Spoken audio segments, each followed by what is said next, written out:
Assalamualaikum warahmatullahi wabarakatuh. Pada kesempatan kali ini, saya akan menyampaikan tips bagaimana kita dapat mencegah dan mengendalikan diabetes mellitus.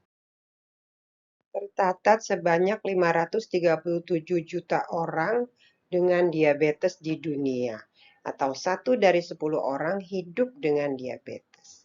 Dan diketahui pula, diabetes merupakan penyebab 6,7 juta kematian.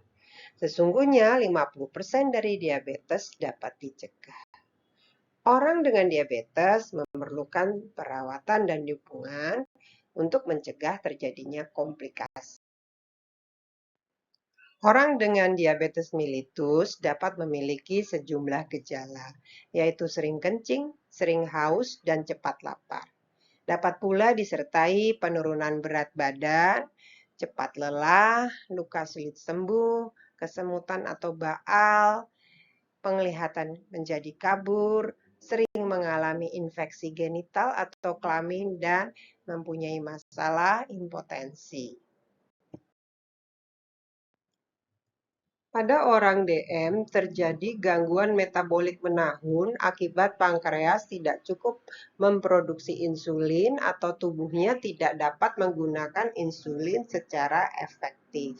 Untuk memastikan seseorang mengalami DM, perlu dilakukan pemeriksaan. Pemeriksaannya antara lain adalah HbA1c, glukosa darah puasa atau glukosa plasma 2 jam setelah TTGO, tes toleransi glukosa oral. Yang dapat dilakukan oleh kader Posbindu adalah pemeriksaan glukosa darah puasa menggunakan glukometer.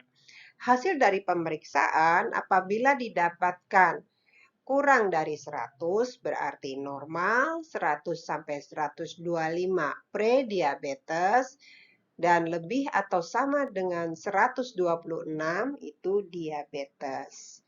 Kondisi normal dapat berubah menjadi prediabetes atau bahkan menjadi diabetes apabila tidak dilakukan upaya pencegahan. Yang perlu diperhatikan di sini adalah pemeriksaan glukosa darah puasa secara benar. Yang dimaksud puasa adalah kondisi tidak ada asupan kalori minimal 8 jam. Jadi dapat diperkirakan, hitung mundur, kapan akan dilakukan pemeriksaan untuk dimulainya puasa. Tidak ada asupan kalori, berarti boleh minum tetapi tanpa gula. Berikut ini adalah prosedur pemeriksaan gula darah. Yang pertama, masukkan strip test ke glukometer. Kedua, bersihkan ujung jari tengah atau jari manis dengan alkohol 70%. Selanjutnya, ketiga, tusukkan jarum pada ujung jari secara tegak lurus, cepat, tetapi tidak terlalu dalam. Keempat, tekan ujung jari ke arah luar. 5. Sentuhkan 1 atau 2 tetes darah sampai memenuhi tengah tanda pada strip test. Keenam, baca hasil pemeriksaan.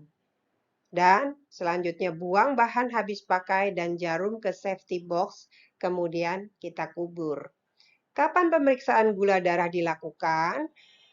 Untuk gula darah puasa, bagi orang sehat, pemeriksaan ini dianjurkan 3 tahun sekali.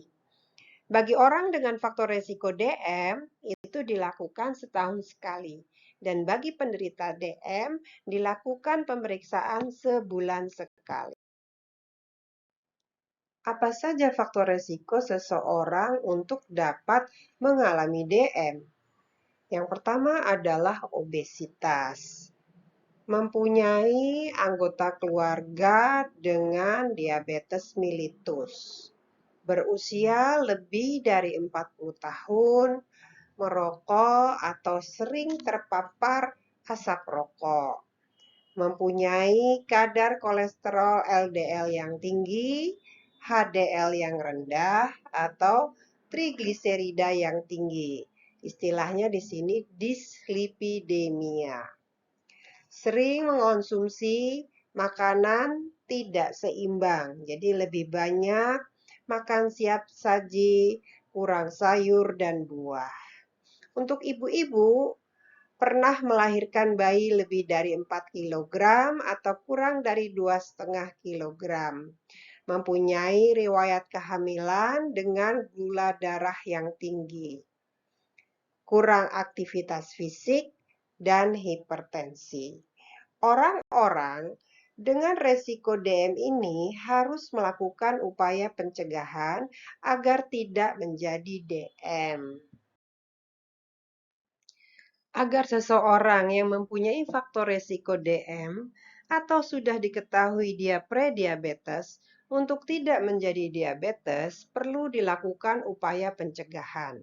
Yang pertama, orang tersebut harus menerapkan pola hidup ya yang aktif bergerak. Kemudian menurunkan berat badan yang berlebih, mengontrol stres, lalu stop rokok dan alkohol. Cek kesehatan secara rutin. Apabila minum obat sesuai anjuran dokter.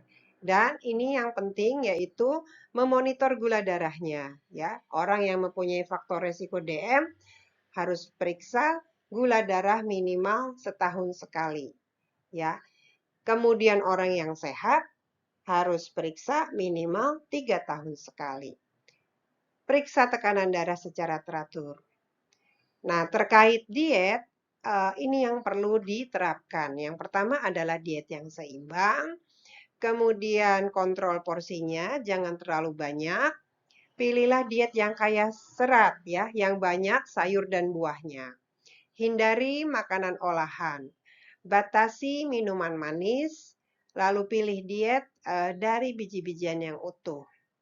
Dan untuk sumber lemak, pilihlah lemak tidak jenuh, yaitu misalnya dari ikan, dari kacang-kacangan, dan kalau ada tersedia menu, itu lebih baik pilih sayuran daripada daging merah.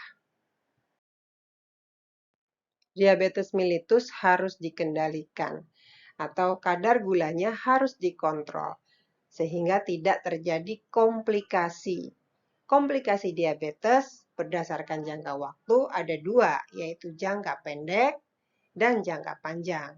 Jangka pendek dapat terjadi kadar gula terlalu rendah atau hipoglikemia. Sebaliknya dapat pula terjadi kadar gula darah yang terlalu tinggi atau hiperglikemia.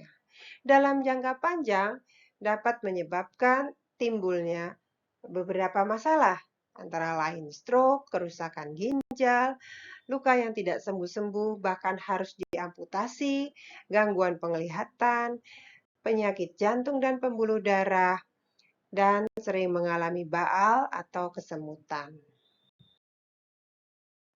Hipoglikemia adalah kadar gula darah yang terlalu rendah, yaitu kurang dari 70 mg per desiliter.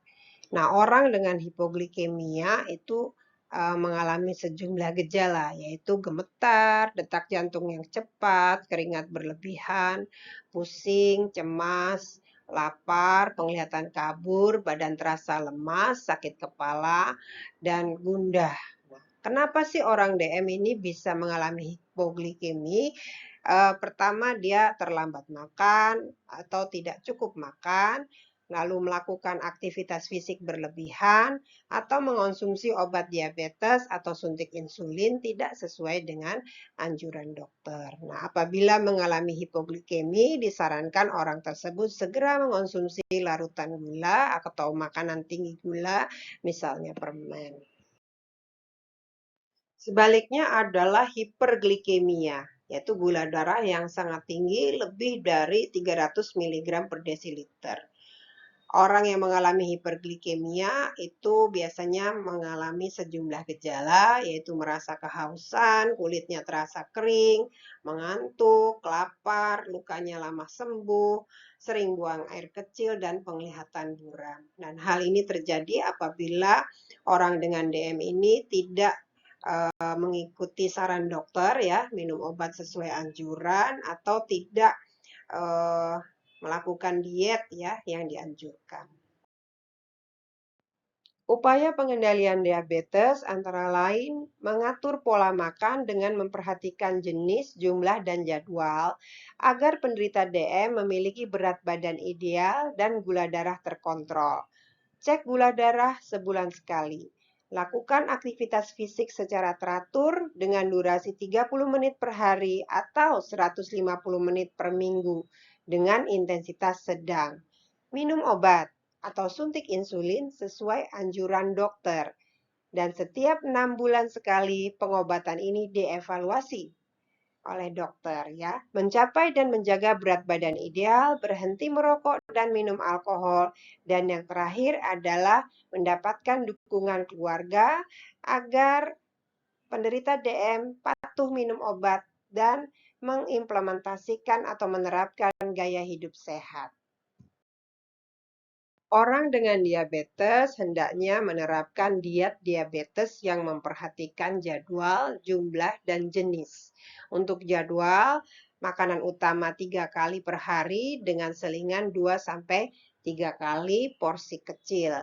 Untuk jumlah, ini harus konsultasi dulu dengan dokter atau ada konseling gizi dan jumlah ini akan disesuaikan dengan berat badan, aktivitas, usia, dan jenis kelamin penderita DM. Untuk jenisnya, gunakan model piring T ya, seperti gambar ini, model piring T. Setengahnya adalah sayur dan buah. Kemudian untuk protein dan karbohidrat masing-masing itu 1/4 dari piring. Tidak menggunakan garam dan gula secara berlebihan, dan untuk makanan selingan diutamakan buah segar. Berikut ini adalah tips olahraga bagi penderita diabetes. Yang pertama, perhatikan jenis. Ada olahraga yang aerobik sifatnya, contohnya jalan kaki, bersepeda, dan berenang, itu akan menurunkan kadar gula darah. Sebaliknya, ada olahraga anaerobik yang akan meningkatkan kadar gula darah. Contohnya adalah lomba lari atau lomba renang dalam jarak pendek, yaitu 50-100 meter. Dan olahraga peregangan yang tidak berpengaruh terhadap kadar gula darah. Jadi kita pilih olahraga aerobik. Sebelum olahraga, cek dulu kadar gula darah. Apabila kurang dari 100 atau lebih dari 240, maka disarankan tidak berolahraga. Berhentilah berolahraga jika mengalami gejala hipoglikemia. Dan segeralah makan buah pisang atau biskuit jika mengalami hipoglikemia. Kemudian jangan menyuntikkan ekstra insulin setelah olahraga. Demikian tips yang dapat saya sampaikan. Semoga sehat selalu. Terima kasih.